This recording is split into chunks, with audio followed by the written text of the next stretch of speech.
Hello कक्षा 7 के विद्यार्थियों, हम अभी अध्याय 8 पवन, तूफान और चक्रवात के बारे में पढ़ रहे हैं। हमने आगे एक क्रियाकलाप पढ़ा, उससे यह साबित हुआ कि वायु दाब डालती है। और अब हम पवन के बारे में दूसरा लक्षण पढ़ते हैं और ये है पवन का वेग बढ़ने पर वायु का दाब घट जाता है। ठीक है, पहले पे हमने पढ़ा था वायु दाब डालती है और यहाँ पर हम पढ़ेंगे पवन का वेग बढ़ने पर वायु का दाब घट जाता है। उसके लिए हम एक क्रियाकलाप करते हैं। कागज़ के एक टुकड़े को मोड़कर किसी खाली बोतल के मुख के पास अमाप की गेंद जैसा आकार बनाइए। ठीक है, हमें एक कागज़ लेना है और उसको मोड़ देना है, अपने हाथों से चूर कर देना है और उसका एक गेंद बना लेनी है। अब हमें क्या करना है, उस बोतल को एक बोतल के मुंह के पास उसको धरना है और उस पर क्या मारनी है, फूंक मारनी है। खाली बोतल को पकड़कर उसके मुंह के पास कागज़ की गेंद को रख दीजिए। अब फूंक मारकर गेंद को बोतल के भीतर डालने का प्रयास करिए और देखिए कि क्या बोतल के अंदर वो जो गेंद है वो चली जाती है। इस क्रियाकलाप को विभिन्न अमाप की बोतलों के साथ करने का प्रयास करिए। आप एक बोतल क्यों, आप अलग अलग दूसरी बोतलों के साथ भी यह कार्य कर सकते हो। अपने मित्रों से भी फूंक मारकर गेंद को बोतल के भीतर डालने का प्रयास करने को कहिए। आप कितनी भी फूंक मारोगे लेकिन वह जो गेंद होती है वो अंदर की ओर नहीं जाएगी, जबकि अंदर से बाहर की ओर जाएगी। ठीक है, अंदर आप कितनी भी भेजने की कोशिश करो लेकिन वह जो गेंद होती है वो बोतल के अंदर नहीं जाती, लेकिन दबाव के साथ वह बाहर की ओर गिरने की कोशिश करती है।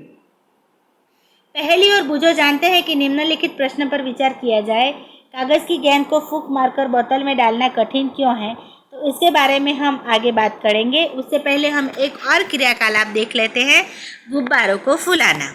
ठीक है, हमें तो गुब्बारों को फुलाना है और उसको एक तार या एक लकड़ी पर इस तरह से बांध देना है और दो गुब्बारों के बीच हमें फूंक मारनी है।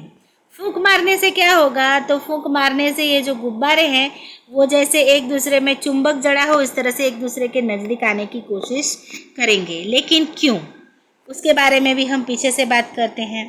ठीक है, अब तीसरा जो क्रियाकलाप है उसमें एक हमें कागज़ की पट्टी लेनी है। ऐसे ही काट दो, एक कागज़ लो और उसको काट कर एक छोटी सी पट्टी बना लो। अब क्या करना है, कागज़ की पट्टी के ऊपर से उसको बीच में इस तरह से, यहाँ ये लड़के ने पकड़े हैं ना, इस तरह से पकड़नी है और उसके ऊपर फूंक मारनी है।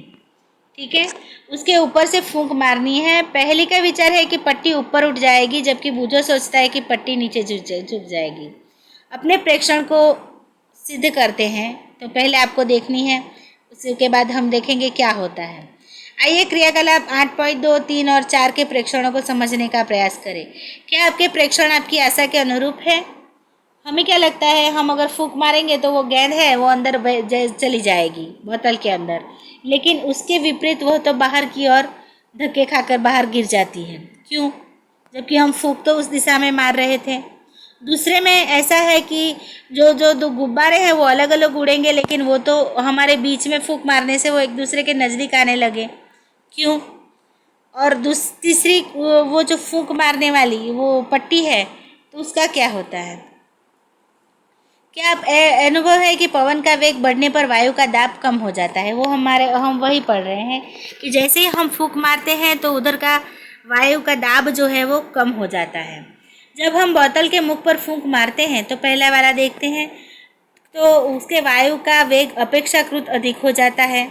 मुख के पास की वायु का वेग अपेक्षाकृत अधिक हो जाता है, इससे वहाँ का वायु दाब घट जाता है। ठीक है, जैसे ही हम फूंक मारेंगे तो क्या होता है, वो जो गेंद पर जो वायु होती है ना उसका दाब घट जाता है। बोतल के भीतर भी वायु है तो वहाँ का दाब वही रहेगा, अधिक हो जाता है, जिसके कारण बोतल के भीतर की वायु गेंद को बाहर की ओर धकेल देती है। तो आपको पता चला अब क्या हुआ, जैसे ही हम बोतल के वहाँ बाहर पर जो गेंद है उस पर फूंक मारेंगे तो वहाँ का दाब घट जाएगा और अंदर का दाब उससे अधिक हो जाता है, बोतल के अंदर का वाला वायु का दाब। ठीक है, तो वह जो बोतल के भीतर की वायु गेंद को बाहर की ओर धकेल देती है, इसलिए गेंद अंदर नहीं जा पाती। दूसरा क्रियाकलाप था फुग्गों वाला। तो गुब्बारों के बीच में फूंक मारते हैं तो एक दूसरे की ओर आने का प्रयास करते हैं।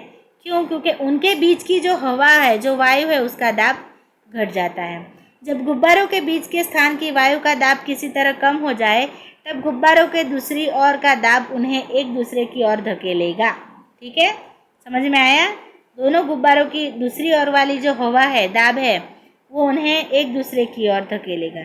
क्रियाकलाप 8.4 में आपने देखा कि जब आप कागज़ की पट्टी के ऊपर से फूंक मारते हैं तो यह ऊपर की ओर उठ जाती है। कहाँ पर उठती है? ऊपर की ओर। क्यों? तो पुनः ऐसा तभी संभव होगा जब कागज़ में फूंक मारने पर पट्टी के ऊपर वाला दाब घट जाता है और नीचे वाला दाब बढ़ जाता है। तो नीचे वाला जो दाब होता है वो कागज़ की पट्टी को ऊपर की तरफ उठाता है। थोड़ा समझने में कठिन है, लेकिन अगर आप 2 बार इसको पढ़ेंगे या सुनेंगे मेरा वीडियो, तो आपको पता चल जाएगा कि पवन का दाब जो है, जो दाब घटता है, तो दाब की दिशा में ही वस्तु को खींचता है, क्योंकि पीछे वाला उसको धक्का देता है। पवन का वेग बढ़ने से वायु दाब वास्तव में कम हो जाता है। तो आप समझ में आया? जैसे ही पवन का वेग बढ़ेगा, मतलब पवन बढ़ेगा, फूंक बड़े मारेंगे हम तो पवन का वेग बढ़ेगा ना, तो वहाँ का दाब कम हो जाता है। क्या आप कल्पना कर सकते हैं कि क्या होगा यदि तीव्र वेग की पवन भवनों अथवा झोपड़ियों की छत से ऊपर प्रभावित हो? यदि छत कमज़ोर होगी तो वह ऊपर उठ जाएगी और पवन उससे अपने साथ उड़ा ले जाएगी। यदि आपने कभी ऐसा देखा हो तो उसे अपने मित्र को बताइए। इसीलिए जब तूफान आता है और पवन चलती है तो कई बार ऐसा होता है कि पवन हवा के साथ छत उड़ के लोगों की चली जाती है। आइए अब हम यह समझने का प्रयास करें कि पवन कैसे बनती है। ठीक है, पवन कैसे बनती है ये हमें नहीं पता, क्योंकि आप देखिए हवा का झोंका आता है फिर बैठ जाता है, मतलब हवा बंद हो जाती है।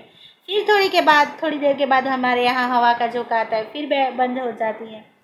तो आखिर ये पवन बनती कैसे है, यह हम इस पाठ में देखेंगे। यह वर्षा कैसे लाती है और कभी कभी यह विनाशकारी कैसे हो जाती है, इसके बारे में भी हम यह पाठ में पढ़ेंगे।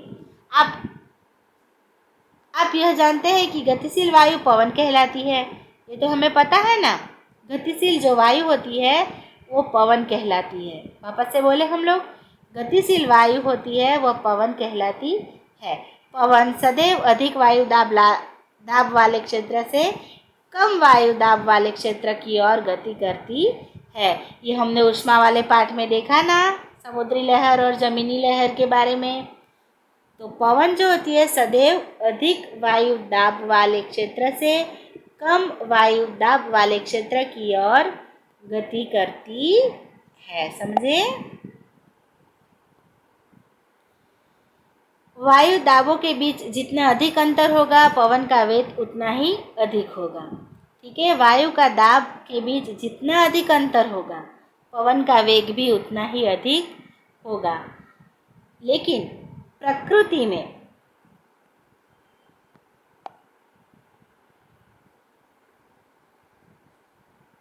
विभिन्न क्षेत्रों के वायु दाब में भिन्नता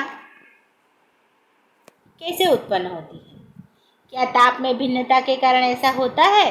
निम्नलिखित क्रियाकलापों से इसे हम समझने की कोशिश करेंगे। ठीक है, कि भिन्नता दाब में, मतलब जो वायु के दाब होती है या ताप होती है, उसमें भिन्नता कैसे उत्पन्न होती है? तो उसका एक कारण क्या ताप है? तो यह हम ताप मतलब गर्मी, यह हम इसे क्रियाकलापों से समझने की कोशिश करेंगे, लेकिन अगले वीडियो में। ठीक है।